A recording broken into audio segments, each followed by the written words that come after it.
Сәлем, Руханият каналына қош келдіңіз. Сізбен мен Арайлы Дариялана. Жан-жағымызға қарайықшы, біз айналамыздан оқшауланып қалғанбыз.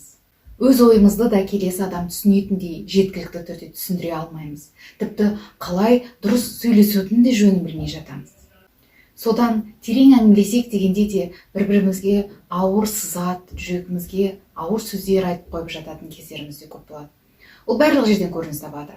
Отбасынан басталып, жұмыста, қала ішінде, мемлекеттер арасындағы, тіпті үлкен соғыстарға дейін алып келіп жатқан жағдайлар бар. Өзара әрекет дұрыс болмауынан қарым-қатынаста бұл дамудан көрі проблема болып жатады. Сол үшін қарым-қатынаста сіздерде толыққанды, сауатты, жеңіл жүргізілу үшін қажет болатын 3 ережемен таныстыратын боламын. Ең біріншіден, сіз не айтатыныңызды және не үшін айтатыныңызды білуіңіз керек. Ол негізгі 3 құрылымнан тұрады. Біріншісі бас. Сөйлесіп болғаннан кейін сөйлесіп отырған адамның басында не қалуы керек деген сұрақ туындау керек.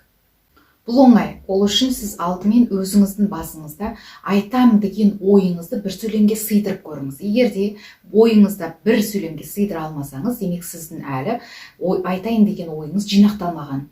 Оны өзіңіз түсіне алмай тұрсаңыз, демек келесі адам сізді түсінуі екіталай. Екіншісі жүрек. Сөйлесіп болғаннан кейін адамның, сізбен сөйлескен келесі адамның бойында, жүрегінде қандай сезімдер орнатылуы керек? Қандай эмоциялар туу қажет?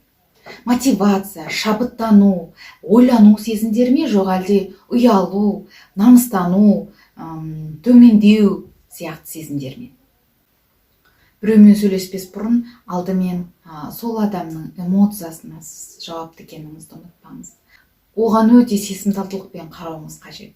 Үшінші нәрсе қол. Сізбен сөйлесіп болғаннан кейін келесі адам не істегісі келіп кететін сезімін тудырасыз. Мүмкін ол бір белгілі бір кітап туралы ақпарат оқу керек пе екен? Немесе өзін-өзі ұстауын ретке келтіру керек пе? Жоқ әлде мүлдем сіздің бір сұрауыңызды, просьбаңызды орындауғысы келіп кететін екен. Көрдіңіз бе, мәселе сонда. Көп жағдайда біз әңгімелесу барысында артынан ешқандай мақсат көздемейміз. Содан бейберекетсіз сөйлемдердің жалғасу нәтижесінде әңгімелесу, сөйлесудің құнын кетіріп аламыз. Тіпті мәселе біздің не сөйлеп сөзімізді түсіндіре алмауымызда да емес, артынан сөйлесіп болғаннан кейінгі біздің мақсатымыздың жоқ болуында. Біздің сөйлесіп болғаннан кейінгі әсер қандай болады деп соны ойланып жатпаймыз да, тек әңгімені ғана тізбектетіп жүргізе береміз. Сол үшін әңгімелеспес бұрын, аузымызды ашпас бұрын біз ойлануымыз керек.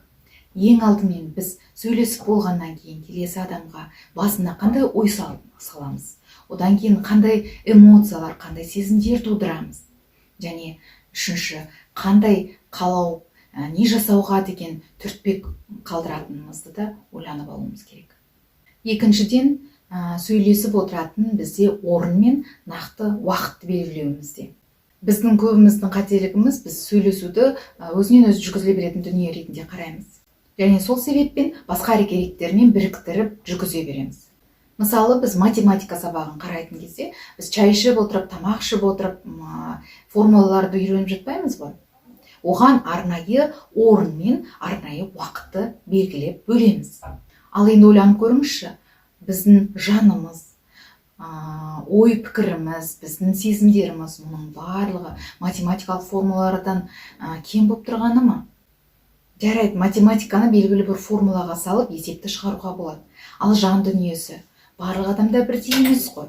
Демек, оған әлдеқайда көбірек зейін бөлу керек.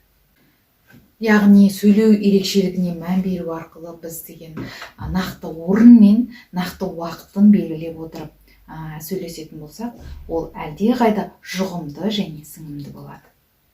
Үшінші ереже, ол адамдармен сөйлесу барысында тек білгеніңді айт. Яғни өзің білмейтін, өзің ақпаратпен толық қамтымаған дүниелерді өзіңді ақылды көрсету үшін, болмаса өзіңді көп нәрсені білетін етіп көрсетуден қарағанда үндемей қойған абзалырақ. Егер де сіз өзіңіздің білетін ғана дүниелеріңізді айтсаңыз, сіз әлдеқайда білмейтін дүниелерді айтқаннан гөрі беделдірек боласыз. Қазіргі уақыт ол жылдамдық уақыты. Демек, осында жылдам уақытта бос сөйлеп отыратын адамдарды ешкім құрметтемейді де, сыйламайды да.